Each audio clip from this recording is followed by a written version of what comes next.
Depuis un certain temps, les fake news, des intox et rumeurs sur la situation sécuritaire dans le secteur opérationnel Sokola 1 Grand Nord circulent beaucoup dans les réseaux sociaux. Ne pas réagir à ces infox, c'est faire le jeu de l'ennemi.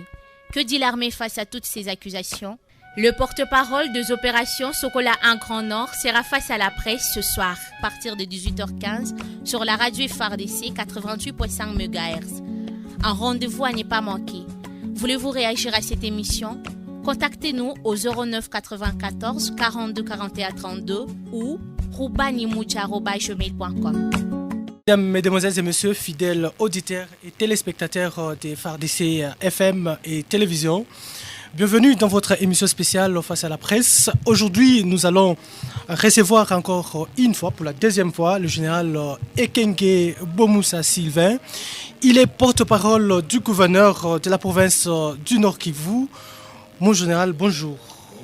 Bienvenue, merci d'avoir répondu à notre invitation.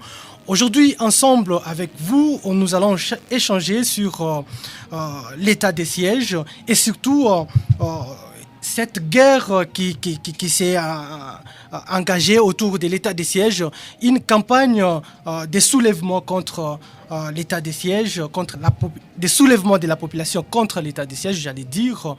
Moi, en général, dans cette émission, je ne serai pas seul, je serai accompagné de nos confrères d'autres chaînes et aussi de confrères de cette chaîne, c'est-à-dire FARDC FM. Ils vont bientôt se présenter et vous allez les reconnaître.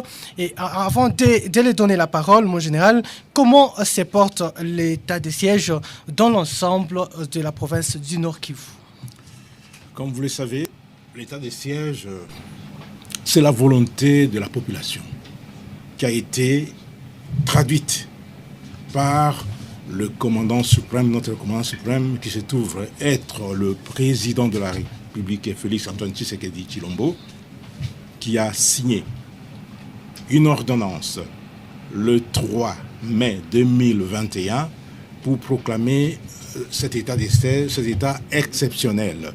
Et l'objectif, c'est ramener la paix pour que cette partie du pays puisse se développer et aussi pour que la population puisse vivre comme par le passé, dans la quiétude et s'occuper de ses activités. Voilà l'objet de l'état des sièges.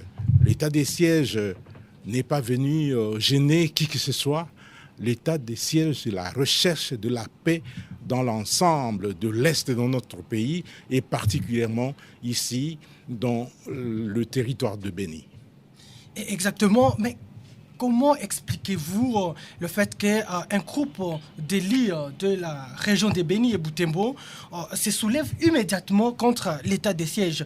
Est-ce qu'il y avait une promesse faite à ces élus que vous, en tant que la bouche autorisée du gouverneur de la province, que vous n'arrivez pas à respecter?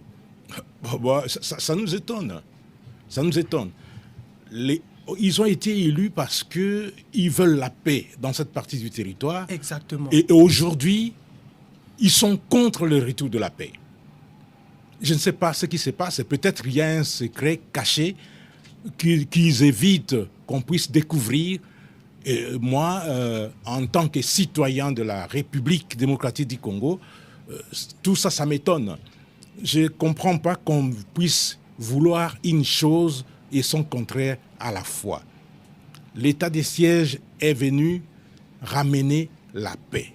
L'état des sièges a été proclamé dans le cadre de la recherche du retour de la paix, particulièrement ici dans le territoire de Béni, où les populations vivent un calvaire imposé par ce que les Américains appellent aujourd'hui Daesh RDC, c'est-à-dire les ADF et leurs complices. Mais nous, ça nous étonne. Ça étonne que quand l'armée est en train de combattre dans les Moualika, les militaires sont en train de recevoir les balles ennemies. Heureusement que jusque-là, il n'y a aucun mort dans les Moualika, il n'y a que des blessés qu'on a déjà évacués qui sont dans l'hôpital général. Ici, on peut aller les voir, ceux qui veulent, les Saint-Thomas, ceux qui sont encore des Saint-Thomas, ils peuvent aller à l'hôpital militaire. de Béni. Béni. Et ils verront qu'il y a des blessés là-bas qui viennent des Moualika. Et aujourd'hui même, au moment où je vous parle, le confluent Talia et Semoulik est sous contrôle des FARDC aujourd'hui après d'amples combats. Oui. Et quand les militaires sont en train de mourir de cette manière-là, sont en train de se blesser de cette manière-là, pour la cause Congo et la cause du vaillant peuple de Béni, il y a les natifs de ces pays qui croient que Béni est un État dans un État. Béni, c'est un territoire exceptionnel qui ne fait pas partie du Congo. Et ils commencent à raconter des histoires pour ameuter la population et soulever la population contre l'armée. Mais ce sera au profit de qui? Et allez-y comprendre quelque chose quand même. Entre ces gens-là et les militaires qui meurent pour la cause de cette population, qui aime réellement cette population?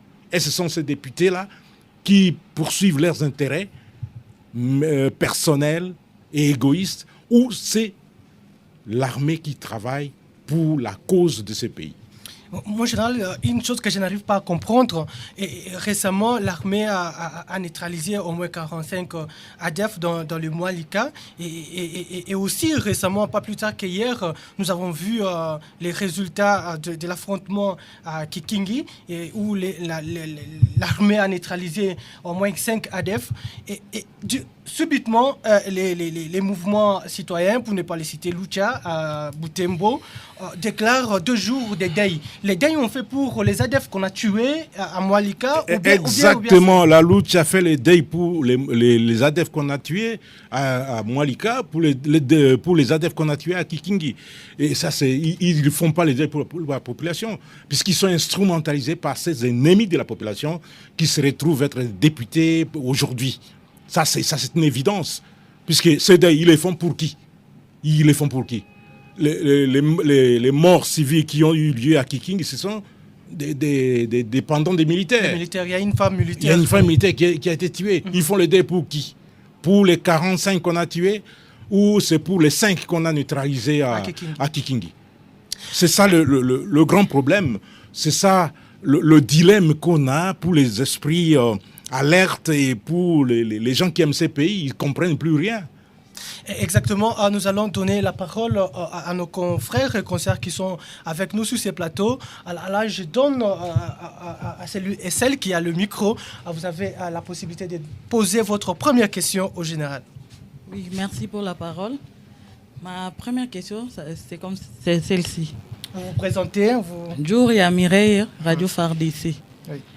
Je veux savoir, par rapport à l'état des sièges, jusqu'à à terme des réussites, vous en êtes à quel niveau? Par rapport au pourcentage Oui, au pourcentage et tout ça. D'accord.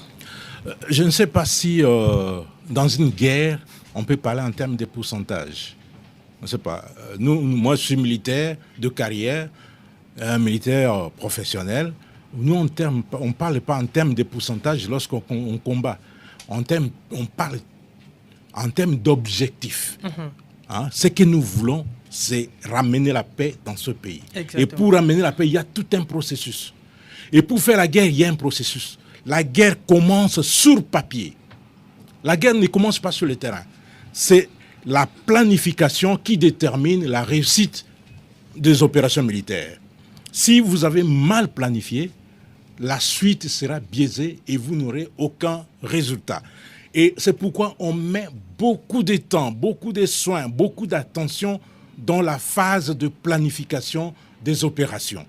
Et une fois qu'on a planifié, on met en place, on met en exécution le plan qu'on a sur papier pour essayer de neutraliser l'ennemi. Et avant même de planifier, il faut identifier là où se trouve l'ennemi. Puisque vous n'allez pas aller à l'aveuglette, ce n'est pas, comme j'aime le dire, une partie de chasse où on prend son chien ou son filet et on encercle un endroit, on lance les chiens pour chercher les gibiers, les gibiers, on l'attrape. Non, non, non. Ce n'est pas une partie de pêche non plus. On prend ses hameçons ou sa pirogue et on descend sur la rivière Semoulik et on commence à pêcher, on attrape du poisson. Non, non. La guerre, c'est d'abord le renseignement. Et les renseignements, c'est il faut trouver là où se trouve l'ennemi, quelle est sa composition, quelles sont les armes que cet ennemi utilise, et quelle est la portion de terrain que cet ennemi occupe. Et nous, on planifie en fonction de tout cela. Et à partir de ce moment-là, lorsqu'on a tous les éléments, et l'ennemi n'est pas dupe non plus, il sait qu'on va le combattre, il se déplace.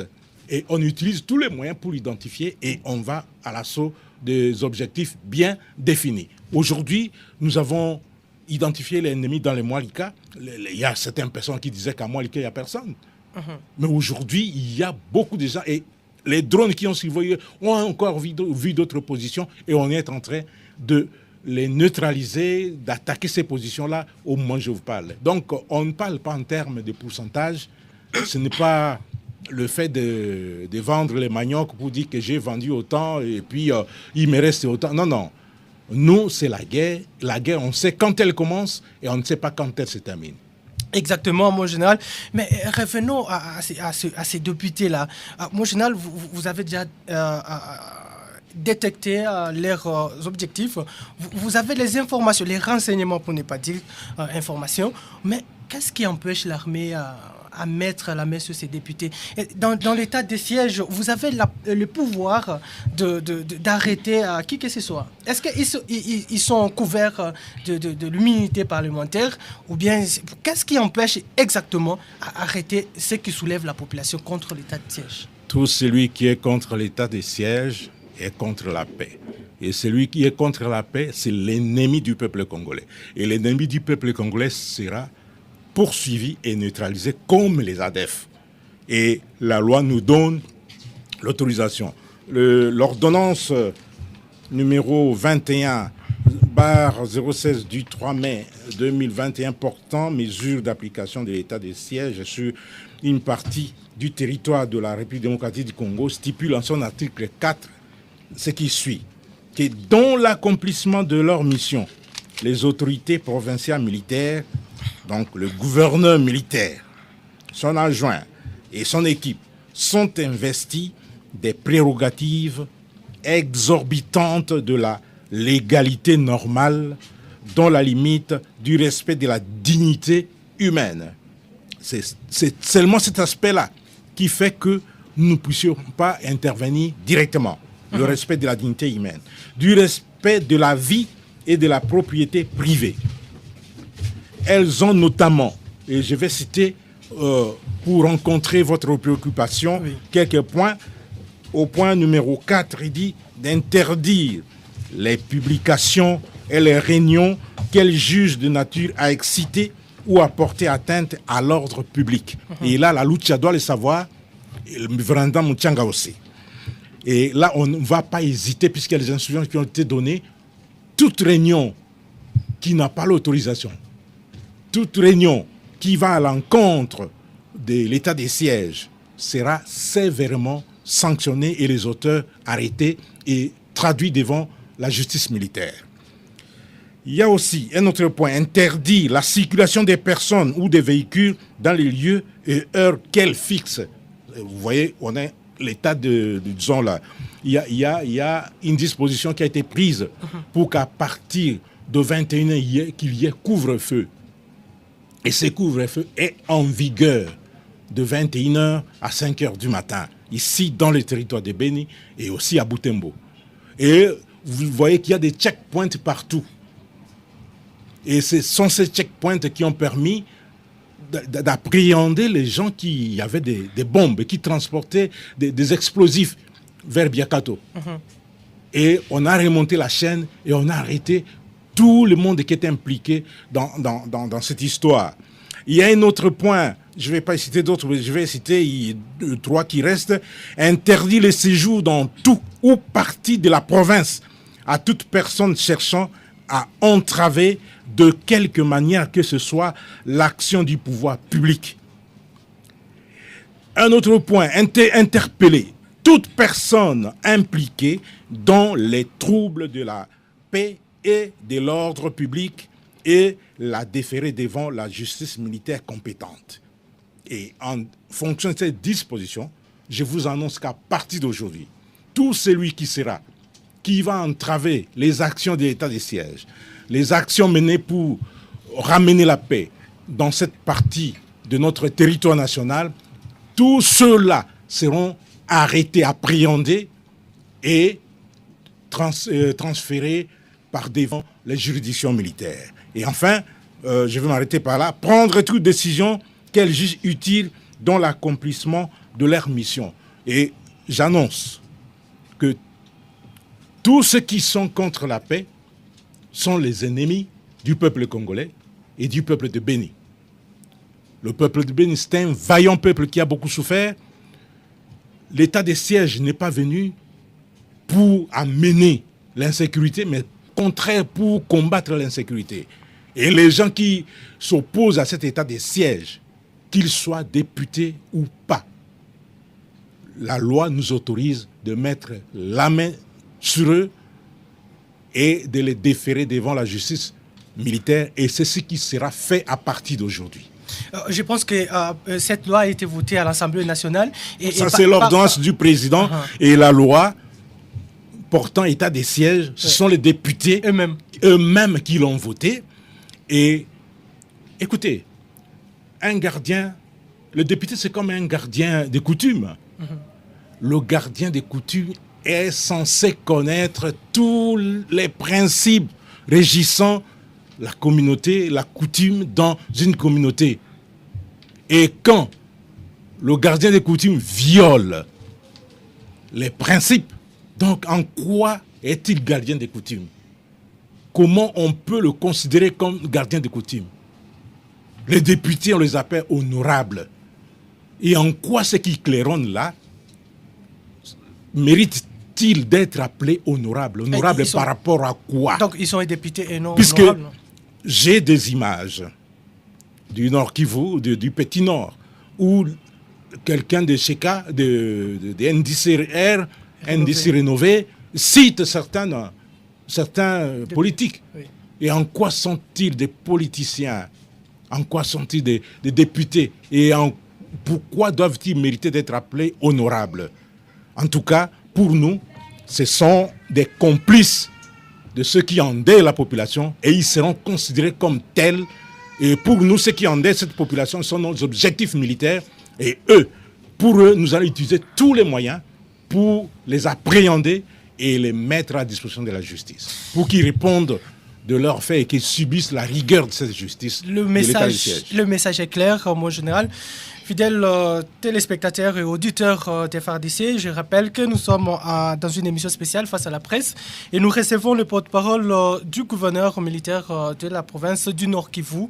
Je ne suis pas seul sur ces plateaux, je suis avec les confrères journalistes d'autres médias. Et là, je donne la parole à la Radio Capi qui a une question pour le général porte-parole. La Radio Capi est représentée par Marc Marofimbo. Merci pour la parole. Mon général, deux petites préoccupations. Et ce n'est pas ma préoccupation, plutôt la préoccupation de la population. La première préoccupation, c'est de savoir que l'état de siège, avec son objectif principal, était d'éradiquer totalement la présence des ennemis, que ce soit les groupes locaux comme étrangers du pays. Alors, la population se pose la question de savoir est-ce que l'armée va garder pendant l'état de siège son même statut, donc les statuts défensifs, ou bien cette fois-ci, elle sera plus offensive. Ça, c'est la première préoccupation. Là, et la seconde, il y a des personnes qui sont citées par l'armée, je dis citées par l'armée bien sûr, qui travaillent en mèche avec les ennemis, donc les EDF. Et pourquoi l'armée se met à dénoncer que de les traquer ou bien de les arrêter? Parce que la dénonciation émane de la société civile. Merci.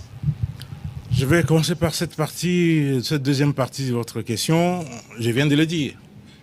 Je viens de lire les dispositions de l'ordonnance présidentielle qui mettant en place les mesures d'application de l'état de siège.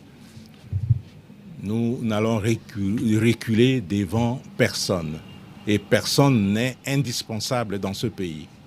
Et personne ne peut échapper à la loi. On les connaît. Ils sont au nombre de 6 ou 7. On connaît leurs noms. Je vous dis qu'ils seront appréhendés et ils seront déférés devant les cours et tribunaux militaires. Ça, c'est une évidence. Et pour la première partie de votre question, je vous dis que notre armée n'est pas une armée à vocation offensive. C'est une armée à vocation défensive. Quand vous mettez nos militaires en défensive, ils deviennent inutiles. Nos militaires ont été formés pour l'offensive et non pas pour la défensive. La défensive, c'est une stratégie anglophone. Nous, on n'a pas vocation à utiliser la défensive. La preuve en est que nos militaires sont en train de nettoyer le Mwalika. Et ils ne sont pas en défensive là-bas, ils sont en offensive. Mais vous vous souvenez de ce qui s'est passé avec l'arrivée des Covid-19? Tout a été en veilleuse. Et ce qui a fait que même le Mwalika qu'on avait nettoyé, et on n'a pas pu... les ADF sont retournés dans leurs anciens sanctuaires. C'est à cause de ce qui est arrivé, et ce qui continue à être là, le phénomène Covid-19, qui a mis en veilleuse toutes les activités, surtout en 2020. Et maintenant que nous sommes là, on a proclamé l'état des sièges, l'armée ne sera jamais en défensive. La défensive, elle sera toujours. Puisque lorsqu'on s'arrête dans l'offensive, on fait la défensive. Et les deux marchent ensemble pour les militaires. On ne peut pas dire qu'on avance sans défendre. Là, c'est une erreur, puisque vous risquez d'être surpris par l'ennemi, qui peut vous contourner, vous attaquer par les arrières. Donc, il faut toujours avoir les dispositions défensives lorsqu'on est en train de progresser et lorsqu'on est en arrêt. Puisque quand on combat, on n'avance pas à 1000 à l'heure. C'est mètre par mètre, kilomètre par kilomètre. Et chaque fois, quand on s'arrête, il faut prendre le dispositif défensif. Et c'est comme ça qu'on travaille dans l'armée. Et je vous confirme que notre armée, c'est une armée offensive. Et elle le démontre dans le Mwalika et va le démontrer partout. Et vous avez bien répondu, mon général. D'autres langues pensent que si l'état de siège n'est pas vraiment senti par la population, c'est parce que les animateurs, les autorités que vous êtes de l'état de siège donnent un peu de liberté. Que vous êtes aussi. Merci pour la sagesse journaliste. La population aussi fait partie des animateurs de l'état des sièges. Exactement, mon général, merci pour la correction. Et c'est parce qu'on a donné... les journalistes aussi, tels qu'ils sont là, puisqu'ils doivent accompagner l'état des sièges, ils font partie des acteurs de l'état des sièges. Merci.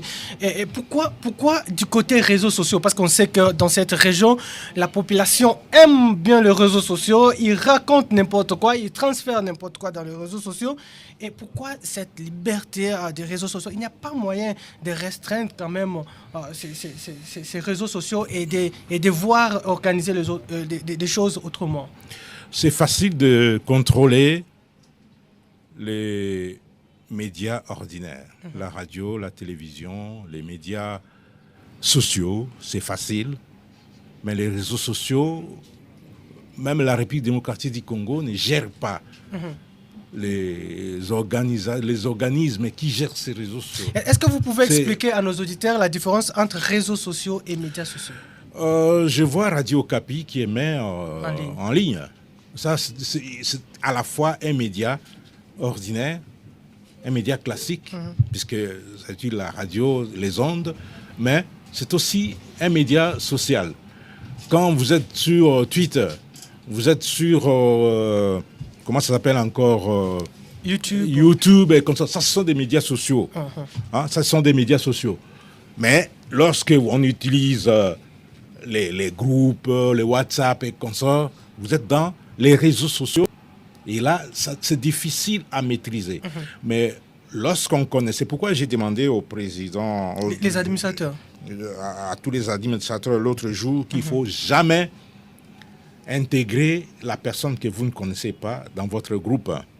Et le meilleur contrôle, j'ai dit que nous qui sommes dans les médias, nous, les acteurs de médias, nous faisons partie de l'état des sièges, des acteurs de l'état des sièges, et nous devons commencer par là. Vous êtes animateur du groupe, quelqu'un vous dit ajoutez ce numéro. Est-ce que vous connaissez le propriétaire de ce numéro? Il peut être un ADF. Oui, peut-être c'est un ennemi. Il peut être votre propre ennemi et on en a déjà vu. Donc on commence par les administrateurs qui prennent conscience que le peuple est en danger et que le territoire des Bénin est en danger, la province du Nord Kivu est en danger, il faudrait que nous puissions être responsables et ne pas ajouter n'importe qui dans des groupes. Il faudrait qu'on soit responsable. Puisque les responsables du groupe, on les connaît. On les connaît. Ils sont identifiés. Ils peuvent subir la rigueur de la loi, alors que ce n'est pas eux qui véhiculent le venin de la division, le venin de l'intoxication. Voilà ce que je peux dire à ce niveau.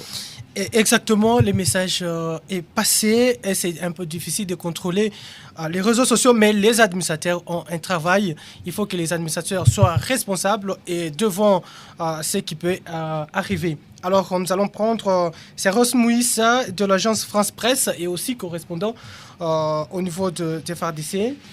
Céros, vous avez la parole pour votre question. Oui, bien, merci. Merci, mon général, pour la question. Alors, mon général, l'actualité sécuritaire est dominée au niveau national par l'arrivée en RDC des experts américains associés à la traque des ADF et des parcs nationaux de la Virunga. Alors, et puis, sur les plats local ici à Béni, nous avons la FIB qui a renforcé aussi ses troupes. Alors, avec l'arrivée de ces experts, en quoi ça va changer sur les opérations? Et ma petite dernière question est de savoir quel est le rôle exact du gouverneur militaire, parce que les gens, pendant cet état de siège, parce que les gens ont tendance à dire partout où nous passons que non, voilà, le gouverneur ne peut pas faire ça, et voilà, ce n'est pas son rôle. Alors, j'aimerais puis comprendre par rapport à ça. Voilà, je commence par la dernière question. Le gouverneur militaire, il est gouverneur comme tout autre gouverneur. Ça, c'est la première des choses. Il gère l'administration. Il s'occupe de la libre administration de la province. C'est-à-dire qu'il s'occupe du développement de la province. Il maximise les recettes de la province. Donc, il fait tout ce qu'un gouverneur peut le faire. Ça, c'est sa première mission. La deuxième mission dans le cadre de l'état de siège, c'est la mission particulière de l'état de siège, c'est commander les opérations. Et pour commander les opérations, surtout notre gouverneur du Nord Kivu, le lieutenant-général Ndima Kongba Constant, il a 2 bras armés que nous appelons en termes militaires 2 éléments de manœuvre. Il a dans le Petit Nord, le secteur opérationnel Soukola de Nord Kivu, qui mène les opérations. Ici au Grand Nord, il a le secteur opérationnel Soukola 1, Grand Nord, qui mène les opérations. Au Petit Nord, il y a les forces négatives, c'est-à-dire les FDLR et les groupes armés originaires de ce pays, les groupes armés qu'on appelle locaux, entre guillemets. Et le travail s'est fait aujourd'hui sous la conduite du secteur opérationnel Soukola de Nord Kivu. Ici, ce que les Américains appellent, et nous devons nous habituer à cette nomenclature nouvelle, le Daesh RDC, c'est-à-dire les ADF, qui sont aujourd'hui ici dans le Grand Nord, ainsi que leurs supplétifs comme les Maïmaï Kiandenga et autres. Et c'est le bras séculier qui s'occupe de ces groupes-là, forces négatives et groupes armés locaux, c'est le secteur opérationnel Soukola 1 Grand Nord, qui est l'élément de manœuvre du gouverneur ici, dans cette partie du territoire de notre pays, dans cette partie de la province du Nord Kivu. Son rôle, c'est quoi? Lui, en termes militaires, nous disons, il élabore une directive opérationnelle. Une directive qu'on appelle DIP, un concept opérationnel plutôt. La directive opérationnelle est élaborée par le chef d'état-major général qui envoie ça au gouverneur de province, et le gouverneur de province élabore un concept opérationnel qu'il envoie au commandant des secteurs, et les commandants des secteurs traduisent ces concepts opérationnels en ordre opérationnel. Ça, ce sont les termes militaires. Et les ordres opérationnels sont envoyés aux sous-unités du secteur opérationnel, qui sont les régiments, les brigades et consorts, pour mener les opérations sur le terrain. Et le gouverneur, son rôle militaire, c'est coordonner ces opérations-là. Il coordonne ces opérations. C'est pour cette raison-là qu'après avoir effectué un temps, presque un mois, à Beni, à Goma plutôt, pour suivre et le problème de l'éruption volcanique et les opérations dans les Massissi, maintenant, il a érigé son quartier général ici à Beni pour coordonner les opérations contre les EDF et les autres groupes armés qui leur servent de supplétifs. Voilà le rôle du gouverneur. Il est à la fois gouverneur comme tout autre gouverneur, il joue le rôle que jouait son Excellence Carly Nzanzu Kasivita. Et en plus de ces rôles-là, il assure la conduite des opérations. C'est-à-dire qu'il coordonne les opérations qui sont menées par les deux secteurs opérationnels. Voilà. Et la première question, c'était... Voilà, la première question, c'est l'arrivée des experts de l'Africom. Bon, ils sont venus nous appuyer. Eux, ils ne se substitueront jamais au FRDC. Ils sont venus signer de partenariats pour former les militaires des FRDC dans la lutte contre le terrorisme. Ils vont aussi nous aider, ça c'est ce que j'ai appris, parce qu'ils ont des moyens colossaux, ils peuvent nous aider à la géolocalisation des terroristes. Ils ont des drones stratégiques, des drones tactiques. Ils peuvent nous aider dans ces domaines-là et aussi assurer la formation de non-militaires dans le cadre de la lutte contre le terrorisme. Ils sont à Kinshasa et j'ai appris qu'ils feront un tour par l'Est. Ils appuient aussi l'ICCN dans le cadre de la conservation de la nature dans les parcs de Virunga et les parcs de Garamba. Voilà ce que j'ai appris. Mais dès qu'ils seront par ici, peut-être qu'on aura d'autres informations supplémentaires. En ce qui concerne la FIB, en principe, c'est une force de la SADC, qui est aujourd'hui une force de l'Union africaine. Une force de la SADC qui est à la MONUSCO. C'est la brigade d'intervention de la MONUSCO, composée des pays africains. Avant, c'était les Sud-Africains, les Tanzaniens et je pense les Botswanais. Mais aujourd'hui, on a renforcé cette équipe-là. Il y a d'abord une compagnie kenyane qui est déjà sur place. Elle est confinée parce que quand ils viennent de chez eux, il faudrait qu'ils soient confinés avant de commencer le travail. Il y a une compagnie composée des Malawites et des Sud-Africains. Et il y a une compagnie composée des Tanzaniens. C'est la compagnie composée des Tanzaniens qui nous appuie dans les opérations dans les Mayangos. Vous savez que la MONUSCO, c'est notre partenaire de tous les jours. Ce n'est pas la MONUSCO qui va venir aller sous la première ligne au front, mais elle nous appuie à travers la FIB, par l'appui feu. Il y a l'appui feu aérien et l'appui feu de l'artillerie. C'est ce qui s'est fait aujourd'hui dans les Moualika. Nous appuie la MONUSCO par le renseignement.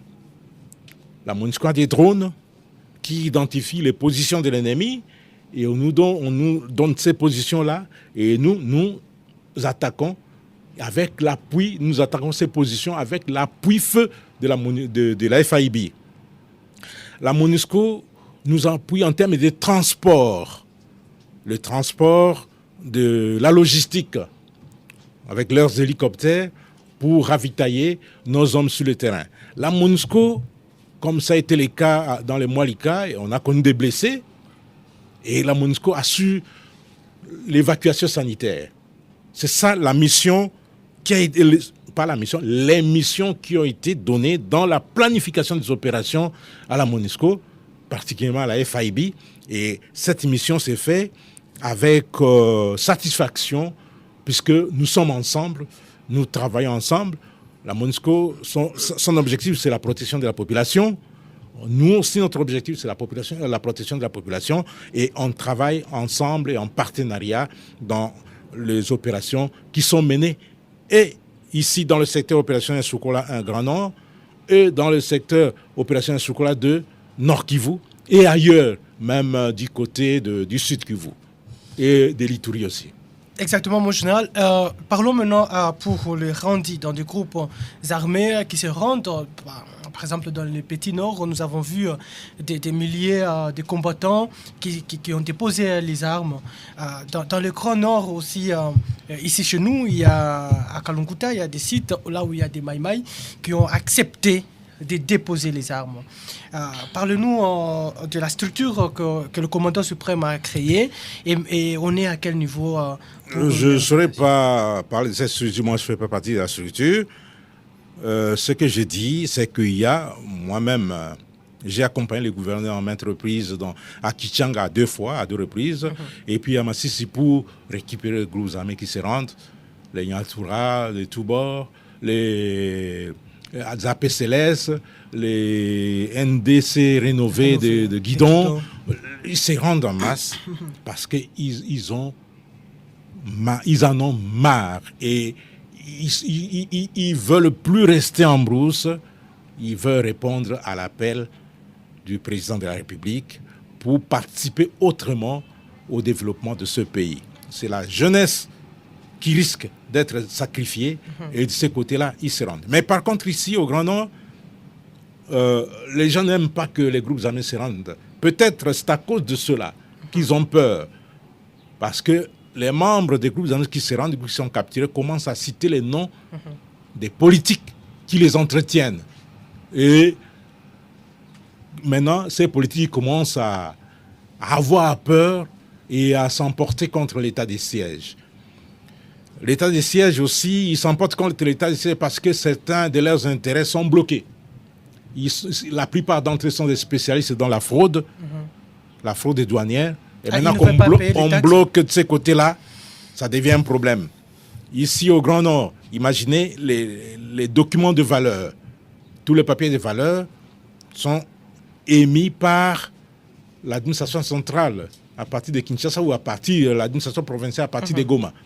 Mais vous trouvez ici, là j'ai échangé avec les administrateurs des territoires, les bourgmestres et le maire de la ville, vous constatez que la plupart des papiers de valeur sont imprimés en Ouganda, en violation des lois. Et lorsqu'on bloque ces côtés-là, il y a levé des boucliers des députés. Donc, je voudrais aussi, puisque vous m'avez posé les questions sur la reddition des groupes armés, l'UPLC est cantonné à Kalunguta. Nous mettons en garde ce groupe armé qui a attaqué les éléments de la 31e brigade de réaction rapide vers Kiondo, je pense. Oui. Nous mettons en garde ces éléments-là. S'ils sont cantonnés, qu'ils attendent la mise en place effective du PDDRCS. Les animateurs ont été nommés et ils vont se mettre en action pour travailler. Il faudrait qu'ils soient logiques envers eux-mêmes et envers la population. Nous, on ne veut pas que, lorsqu'on est cantonné, qu'on s'en prenne à la population, et on ne veut pas que, lorsqu'on est cantonné, qu'on s'en prenne au FARDC. Quand vous vous en prenez au FARDC, le FARDC finira par réagir. Pour les autres, ils n'ont qu'à faire comme leurs concitoyens égarés de Massissi et de Walikale qui se rendent, ainsi que des Rutshuru qui se rendent. Il y a le groupe qui est à Lubero là, qui est disposé aussi à se rendre. Ils sont cantonnés chez eux, on ne les a pas encore désarmés. Des cabidons. Des cabidons. Ils sont disposés à se rendre, ils ont assez de la guerre. Ils veulent que leur territoire de Lubero soit bien développé. Et il faudrait que ceux de Béni comprennent la même chose, la même logique, et qui suivent aux autres. Si le groupe armé d'autres régions se rendent, mais par contre, ici à Béni, il y a la création d'autres. Par exemple, dans les Rwenzori, il y a la naissance du groupe Maïmaï Sangabalinde. Vous êtes au courant? On ne nargue jamais la République. Et on ne nargue pas la République indéfiniment. La République reste la République, et force restera à la loi et à la République. Qui ne croient pas que ces histoires vont rester éternellement comme elles le sont aujourd'hui. Les forces armées montent chaque jour en puissance. Et si vous voulez vivre en paix, autant éviter de rallier les groupes armés parce que on va frapper tout. Il y aura un moment où on va frapper tout le monde indistinctement et tous ceux qui ne suivront pas l'appel lancé par le chef de l'État, notre commandant suprême, subiront la rigueur de la force et de la loi. Et c'est passé le message. Alors, je prends un autre concert qui va intervenir juste à la fin et avant de clôturer cette émission. Diane, vous avez la parole.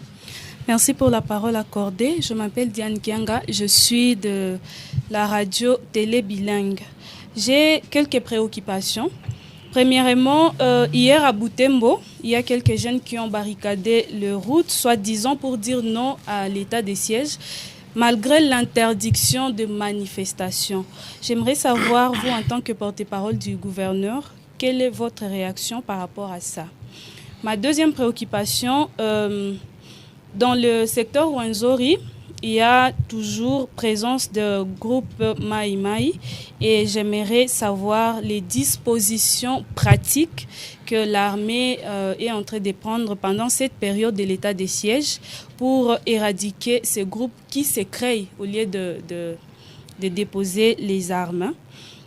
Et par rapport aux députés, il se remarque qu'ils sont en guerre contre l'armée, entre parenthèses.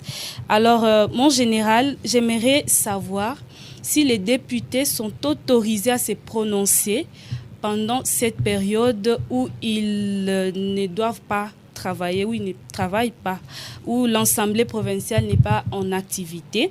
Et ma dernière question, c'est par rapport au convoi que l'armée, en collaboration avec la police et la MONUSCO, a commencé à faire sur l'axe Beaucoup de questions à la fois, on va aller question par question. D'accord, c'est ma dernière question. Oui, alors, allons d'abord question par question, répéter la première question, on répond à la première question et on va entamer la deuxième question, sinon vous risquez de m'égarer inutilement. Merci. Ok. La première question, c'est par rapport aux jeunes qui ont barricadé les routes à Butembo. Voilà, pour ces jeunes-là, des instructions ont été formées. D'abord, c'est un député national qui a voulu réunir la population dans une salle paroissiale et le maire de la ville a reçu les instructions du gouverneur de province pour interdire ce genre de manifestations. Ces jeunes qui ont même brûlé un véhicule, je pense, d'après les informations que j'ai reçues, le maire de la ville a reçu les instructions formées pour les rechercher et les appréhender et les mettre à la disposition de la justice. Là, on ne blaguera plus jamais. La deuxième question, c'était sur les groupes armés dans le Rwenzori. Les dispositions Ils seront pratiques. traités comme les ADF. Ils seront traités comme les ADF. Ce sont des groupes armés qui collaborent, qui travaillent avec les ADF. Et rassurez-vous que ces groupes armés seront traités comme tels. La troisième question. Est-ce que les députés sont autorisés à se Les prononcer? députés sont autorisés à se prononcer. La libre expression est autorisée. Mais quand vous marchez à l'encontre de la recherche de la paix, vous marchez à l'encontre de l'état de siège qui recherche la paix, c'est que vous êtes contre la paix et que vous êtes pour ce qui en amène, ce qui tue, ce qui égorge, ce qui amène l'insécurité dans cette partie du territoire de notre pays. Et je l'ai dit tout à l'heure, puisqu'Anthony m'a posé la question, que pour tous les ennemis du peuple congolais, les forces armées vont utiliser tous les moyens disponibles pour les neutraliser. Et il y a plusieurs moyens. Nous, les ADF et les groupes armés, on va les neutraliser, soit par la voie de la reddition, la pression militaire qui entraîne la reddition, ou soit par la voie des armes. Mais pour les députés, la meilleure façon de les neutraliser, c'est de les appréhender et de les mettre devant les juridictions militaires pour qu'ils subissent la rigueur de la loi et on va le faire. J'ai déjà annoncé qu'à partir de maintenant, ils seront interpellés, entendus, jugés et condamnés. Je vous informe que quelques-uns parmi eux, ils ont profité parce qu'on les a appréhendés, ils ont été des détenus, ils n'étaient pas encore condamnés et la population les a votés. Mais cette fois-ci, on va les condamner pour qu'ils soient inéligibles. Pour qu'ils soient inéligibles. Puisqu'ils croient qu'ils vont le faire comme ils l'ont fait par le passé, mais pas pendant l'état de siège. On va les arrêter et les condamner, puisqu'ils ne sont pas pour le coup. Ils ont des intérêts cachés. Ce sont ces députés-là qui entretiennent des groupes armés. Ce sont ces députés-là qui sont des connivences avec les ADF ici. Combien de Congolais on a déjà arrêté ici, les gens de Béni, comme complices des ADF? Plus de 140. Plus de 140 qui sont déjà arrêtés. Le dernier cas en date, c'est la dame de Rwangoma, ici, le chef de quartier à Rwangoma, oui, qui a facilité l'entrée des ADF lors de la dernière attaque de Rwangoma.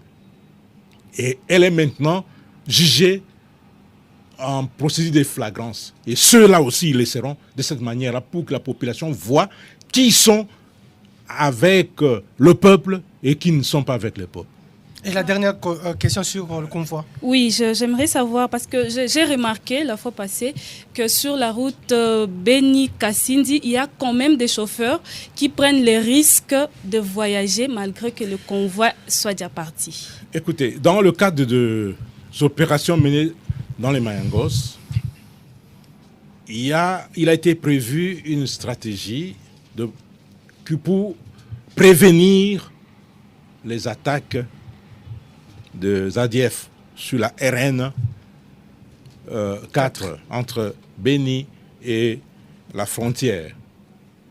Puisque quand, je ne cesserai de le dire, quand on tape sur la fourmilière, les fourmis, qu'est-ce qu'elles font? Elles se dispersent et s'attaquent à n'importe quoi. Quand on coupe la queue d'un serpent, la tête a tendance à faire quoi? À aller, à mordre même les arbres. Et quand on frappe sur les ADF, ils ont tendance à mener des actions d'éclat pour montrer qu'ils sont encore là. C'est pourquoi on a pris des dispositions pour protéger les convois des véhicules transportant marchandises et personnes sur l'axe Beni-Butembo et Beni-Kasindi. Et ça ne sert à rien de se précipiter.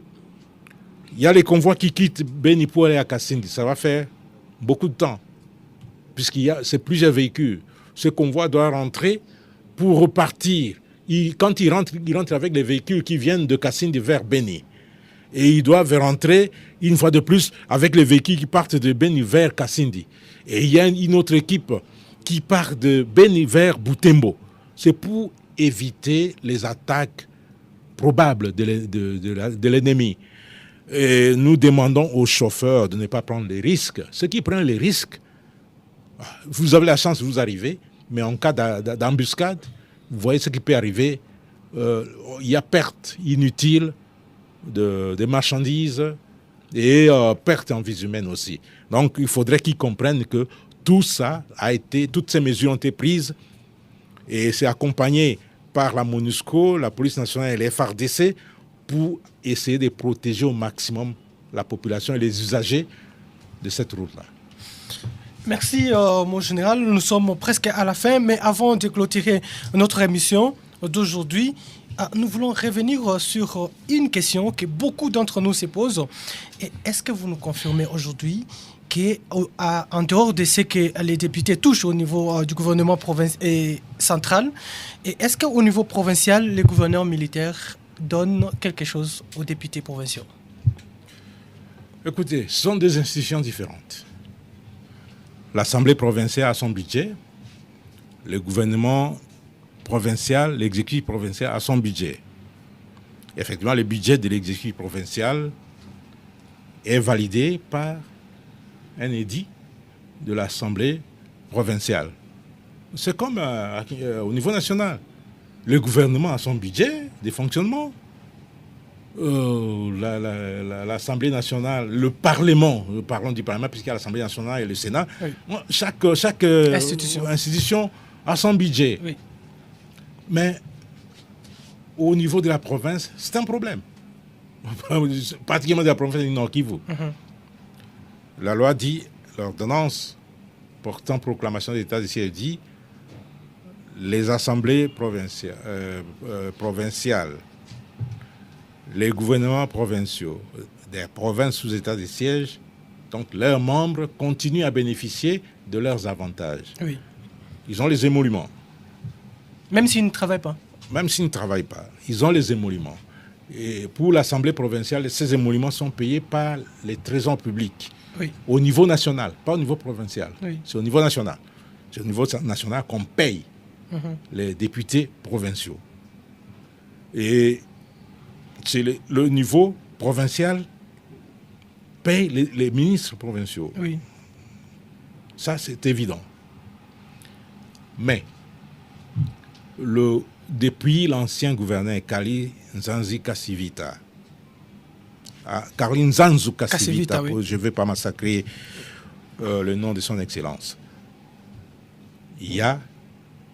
On a compris. Et c'est effectivement, vous savez, l'instabilité qu'il y a aujourd'hui dans les provinces, c'est lié aux intérêts mesquins et égoïstes des députés provinciaux. Avec des motions. S'ils n'ont plus d'argent, ils sortent l'épouvantail de la motion de défiance pour faire tomber le gouvernement provincial.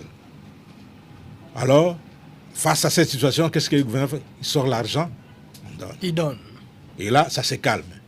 Et maintenant que, ça c'est une autre raison, que les députés provinciaux n'ont plus cet outil démocratique pour manipuler l'exécutif provincial, pour intimider l'exécutif provincial, alors ils sont dans les réseaux sociaux, ils sont dans les réunions pour mettre en mal l'état des sièges. Ils se trompent. Pour que le gouverneur les appelle et puis les motive quand même. L'état des sièges ira jusqu'à son bout. Ce n'est pas eux qui ont les manettes de l'état des sièges, c'est les députés nationaux, le chef de l'État. Donc, c'est au niveau de l'Assemblée nationale qu'on peut décider de la fin ou de la continuité de l'état des sièges. Ce ne sont pas les députés provinciaux, ils sont en veilleuse. Mais même s'ils sont en veilleuse, aujourd'hui, leurs émoluments peut-être ne viennent pas, je ne sais pas. Ça, c'est au niveau central. Au niveau central, on n'en voit pas. Mais le gouverneur militaire a trouvé une situation que son prédécesseur a mise en place pour essayer de prendre en charge les députés. La prise en charge en termes d'argent, je ne sais pas comment on peut appeler cet argent. Cet argent devait servir au développement de la province, puisque c'est une grosse somme, mais qu'on alloue directement aux députés. Chacun d'eux ne reçoit pas moins de $2,000 chaque mois. Et depuis que le gouvernement militaire est là, chaque fin du mois, ils reçoivent ça, puisque c'est directement viré dans leur compte bancaire. Ils reçoivent ça. Et ils le savent. Il n'y a pas que ça. Il y en a pour lesquels les logements sont payés par le gouvernorat. Est-ce que le gouverneur a le devoir, l'obligation de payer les loyers aux députés provinciaux? Non. Mais on comprend que c'est comme ça. Il a trouvé le système et il continue à le faire. Et il paye. Aujourd'hui, quand un député provincial perd un membre de sa famille, c'est le gouvernorat qui doit supporter. Il a trouvé ce système-là. Il n'a pas dérogé. Il continue, le gouvernement militaire continue à supporter. Mais c'est là où les bas blessent, c'est que même si vous perdez votre grand-mère ou votre grand-père, vous perdez votre beau-frère, il faudrait que le gouverneur puisse supporter. Alors là, ce n'est pas digestible. Là, ce n'est pas consommable. Donc, on connaît que lorsqu'on perd son mari, on perd son épouse, on perd ses enfants, que le gouverneur puisse intervenir. Mais pas une tante, pas un oncle. Là, ça devient un problème. Et là, ça devient un détournement. Donc, rassurez-vous, il y a des moyens colossaux qui pouvaient servir pour le développement de la province, mais qui servent pour graisser les pattes des députés. Et le gouverneur a trouvé cette histoire-là, le gouverneur militaire, et il continue à l'entretenir au détriment du peuple, vaillant peuple du Nord Kivu. Merci, mon général.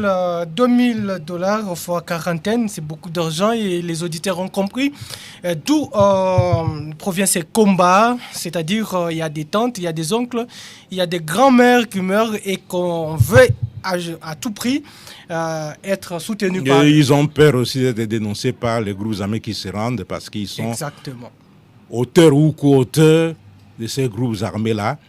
Ils ont aussi des intérêts au niveau des frontières, de la douane. Ils faisaient passer les produits sans payer des taxes, ou alors ils payaient des taxes aléatoires. Et maintenant qu'on a bouché ces trous-là, ils commencent à s'agiter.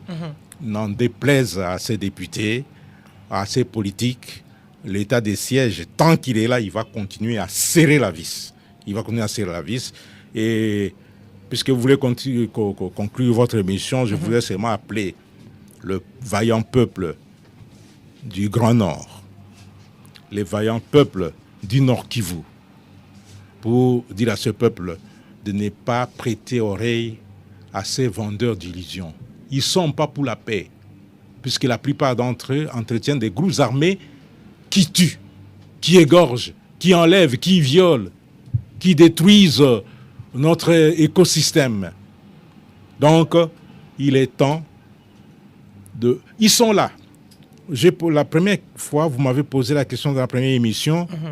Dites-moi un seul député provincial qui a sorti un seul ADF de la brousse. Dites-moi. Il n'y en a pas. Parmi ceux qui claironnent, parmi ceux qui crient à tue-tête dans les réseaux sociaux et dans les médias, dites-moi un seul député. La plupart des ADF, je voulais démontrer, nous sommes allés à Kangwai avec le ministre des Droits humains. Lui, il a vu, il a constaté que sur les 72 ADF qu'on a trouvés à Kangwai, 59 sont originaires de Beni et de Butembo. Ils sont là. Il faut préciser aussi qu'il y a d'autres ADF qu'on a envoyés à Kinshasa et ailleurs. Il y en a d'autres qu'on a envoyés à Kinshasa, il y en a que nous gardons encore pour raison d'investigation. Les renseignements. Nous avons entre les mains 100 ADF aujourd'hui.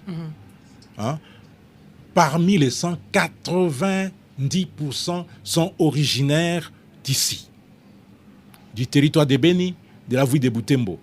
Souvent, ils ne veulent pas qu'on dise ça. Voilà, ils ne veulent pas qu'on dise ça. Et c'est ça l'une des raisons. Oui. Parce qui envoie ces jeunes gens parmi les ADF? C'est aussi ces gens-là. Parmi eux, il y en a qui recrutent pour les ADF. Oui.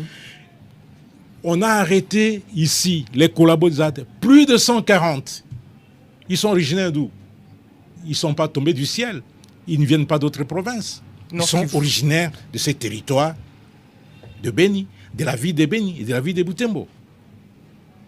Alors, dites-moi, parmi ces députés-là, qui a déjà été sorti un seul ADF? Au contraire, ils les envoient chez les ADF.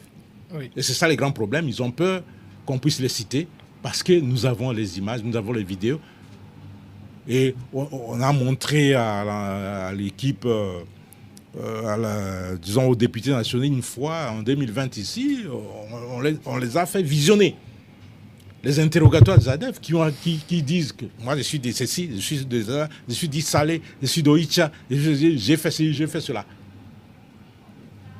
Est-ce que eux, ils peuvent, s'ils ont le courage de m'affronter, qu'ils viennent me dire la vérité, qu'ils ont sorti un seul ADF de la brousse? Non, ils ont le courage de le dire dans les réseaux sociaux quand même. Venez me le dire en face. Mais qu'on le veuille ou pas, tôt ou tard, vous allez subir la rigueur de la loi, vous qui composez avec les ennemis du peuple de Beni, les ennemis du peuple de Lubero, les ennemis du peuple du Nord Kivu. Vous allez subir la rigueur de la loi et à partir d'aujourd'hui, on va vous arrêter. À la population du Nord Kivu et particulièrement le vaillant peuple de Beni, du Grand Nord, j'ai dit ceci, le temps est venu de chasser les terroristes ADF. C'est aussi votre devoir citoyen de ne leur donner ni de l'eau, ni de l'abri, comme l'a fait la dame qui est en train d'être jugée, et encore moins une quelconque assistance n'est composée avec eux sous aucun prétexte.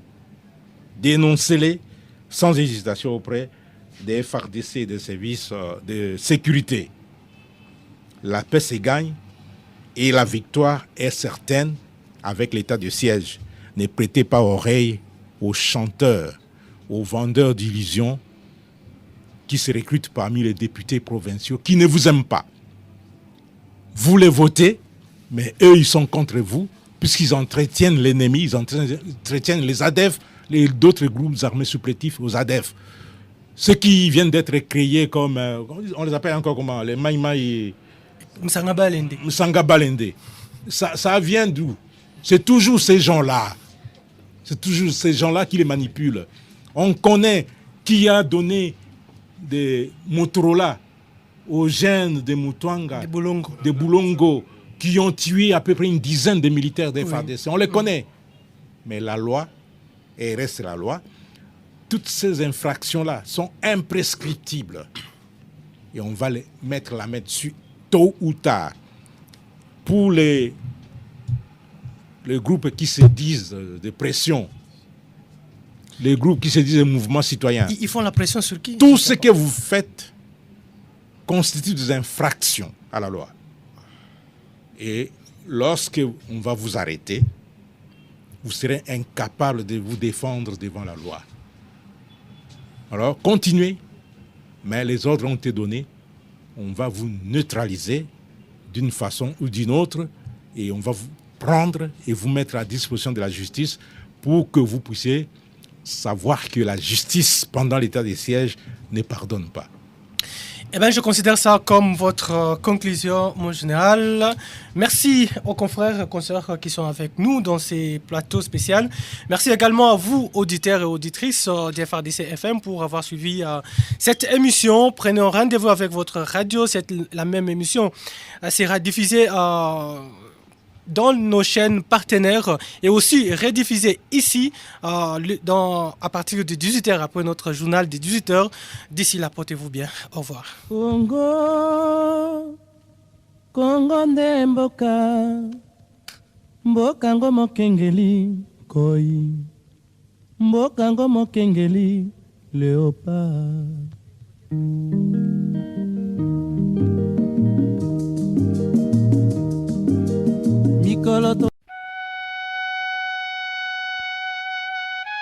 Depuis un certain temps, les fake news, des intox et rumeurs sur la situation sécuritaire dans le secteur opérationnel Sokola 1 Grand Nord circulent beaucoup dans les réseaux sociaux. Ne pas réagir à ces infox, c'est faire le jeu de l'ennemi. Que dit l'armée face à toutes ces accusations? Le porte-parole des opérations Sokola 1 Grand Nord sera face à la presse ce soir, à partir de 18h15, sur la radio FARDC 88.5 MHz. Un rendez-vous à ne pas manquer. Voulez-vous réagir à cette émission? Contactez-nous au 09 94 42 41 32 ou roubanimoucha@gmail.com.